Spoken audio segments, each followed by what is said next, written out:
Bom dia a todos, graça e paz do Senhor Jesus seja com todos nós. Uma ótima terça-feira para todos. Hoje é dia 27 de dezembro de 2022. Estamos caminhando a passos largos aí para o fim desse ano. Aliás, já terminou, né? Já chegamos ao fim desse ano, mas o ano de 2023 já está por aí, já está batendo as portas, né? Então a gente já vai se preparando aí para 2023. E como nós vamos nos preparando? Fazendo aqui a meditação no livro de Eclesiastes, o livro de Eclesiastes, que é o livro do sábio Salomão, que depois de tudo que passou, de tudo que enfrentou, de todas as coisas boas e ruins que experimentou, deixou registrado para a gente aí uma bela literatura para aprendermos, especialmente com aquele que é conhecido como o sábio, o mais sábio de todos, o sábio Salomão. Hoje nós vamos falar de Eclesiastes 4-6 e nós vamos falar das insatisfações do homem. Quero começar lendo aqui o último versículo dos capítulos de hoje, que é Eclesiastes 4, 5 e 6, o versículo 12 do capítulo 6, que diz assim: na verdade, quem sabe o que é bom para o homem nos poucos dias de sua vida vazia em que ele passa como uma sombra? Quem pode contar-lhe o que acontecerá debaixo do sol depois que ele partir? Ontem nós vimos as limitações do homem. As limitações do homem em relação à sabedoria, as limitações do homem em relação aos prazeres e as limitações do homem em relação ao tempo. Hoje nós vamos falar das insatisfações do homem, porque é o segundo ciclo de meditação do sábio Salomão. Então nós vamos falar das insatisfações do homem em relação ao poder, à espiritualidade e também às riquezas. O ponto é que nós somos incentivados a desfrutar das bênçãos simples que Deus nos oferece. O que Salomão quer mostrar é que é loucura se ocupar demasiadamente com coisas que nós não podemos e não devemos lutar ou mudar.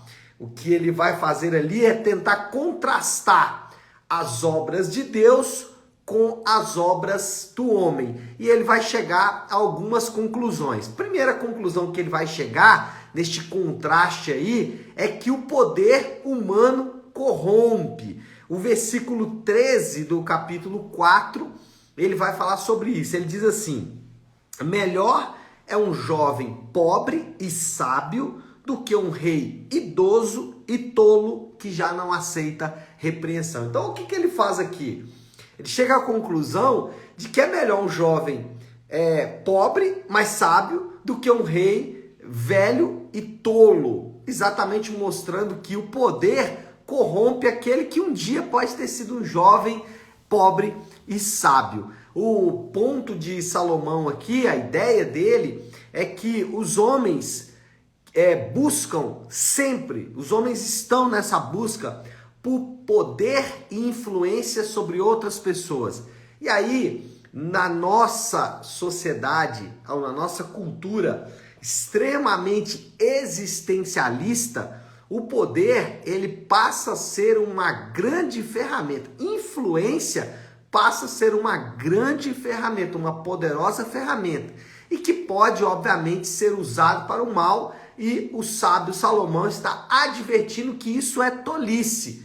Usar o poder, usar a influência para incentivar ou para o mal das outras pessoas é uma grande tolice que Salomão ensina. Agora, não há como não exercer poder, não há como não exercer influência. Isso é inerente à construção social do homem. Só que Jesus, ele ensinou como nós podemos exercer poder e influência de maneira saudável, ou como podemos de fato exercer poder e influência.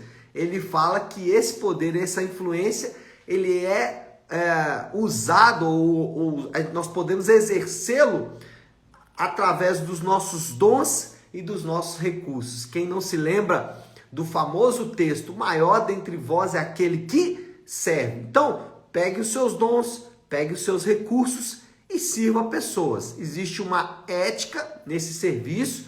Primeiro, as pessoas do seu núcleo familiar, depois as pessoas da sua igreja local e depois as pessoas fora desses dois ciclos iniciais. Segunda advertência, o segundo contraste, conclusão do contraste que Salomão chegou, é que a espiritualidade falsa, ela engana. Capítulo 5, versículo 7, ele diz o seguinte: em meio a tantos sonhos absurdos e conversas inúteis, tenha temor de Deus. Ele está falando aqui daquele famoso texto, né? É melhor não votar do que votando não se cumprir, né? Ele fala isso eu estou parafraseando, né? Vou até ler o texto aqui. Ele fala, versículo 4, versículo 5, ele fala assim: é melhor não fazer voto do que fazer e não cumprir. E muitas pessoas, até tentando obedecer esse texto, acabam cumprindo exatamente aquilo que Salomão está advertindo. Ele está mostrando que a espiritualidade falsa, ela causa mais dano do que não ter uma vida piedosa. Ele está dizendo o seguinte, que a espiritualidade enganosa é tão prejudicial como se não tivéssemos qualquer tipo de espiritualidade. Agora, o que é a espiritualidade então verdadeira? Aí nós temos que olhar para as escrituras. E os apóstolos, eles resumem a vida piedosa, a vida espiritual. Os apóstolos resumem a inteligência espiritual como santificação. Eles dizem que o processo de santificação é de fato o que nós podemos chamar de espiritualidade. E aí, se colocarmos essas duas coisas em perspectiva, vamos perceber que se o processo de espiritualidade verdadeira é a santificação, uma pessoa que não está nesse processo de santificação, ele está apenas com uma espiritualidade falsa. E como o Salomão advertiu, a espiritualidade falsa é pior do que não ter qualquer tipo de espiritualidade. E aí você já deve estar se perguntando, o que é processo de santificação? O processo de santificação é o processo de ficar cada vez mais parecido com Jesus.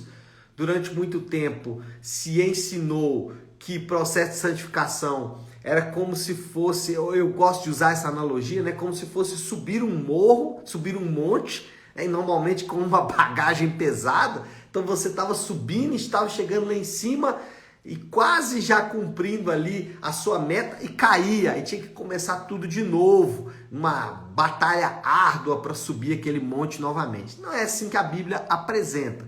Do ponto de vista da Bíblia, a melhor maneira de enxergar a santificação é como se você habitasse no palácio do rei e pudesse ver o rei agindo. Então, como o rei ama, como o rei perdoa, como o rei serve, como o rei é generoso. E aí você, ao ver o rei fazendo, você aprende com ele. Então, ao ver Jesus fazendo, nós aprendemos com ele e nos tornamos parecidos com ele. A ideia de santificação é mais ou menos essa. E o terceiro contraste e a terceira conclusão que o sábio Salomão chega é que as riquezas são só riquezas, mais nada do que isso. Capítulo 6, versículo 7. Olha o que disse Salomão. E olha que Salomão era bem rico. Todo o esforço do homem é feito para a sua boca, contudo, o seu apetite jamais se satisfaz.